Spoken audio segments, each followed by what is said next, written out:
Siliguri new Milanpalli এলাকার সুকান্ত বাইলেনে গোলাকার একটি বস্তুকে কেন্দ্র করে বোমা আতঙ্ক এলাকায়।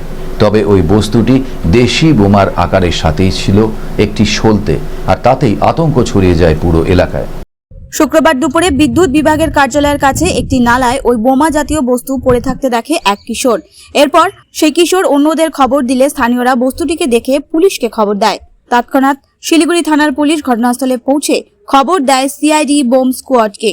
বোম স্কোয়াডের কর্মীরা ঘটনাস্থলে পৌঁছে ওই বস্তুকে জলে ভিজিয়ে নিয়ে যায়। পরে সেটিকে মহানন্দা নদীর পাড়ে নিষ্ক্রিয় করা হয়। কি করে ওই এলাকায় ওই বস্তু এলো, পুরো ঘটনার তদন্তে নেমেছে পুলিশ।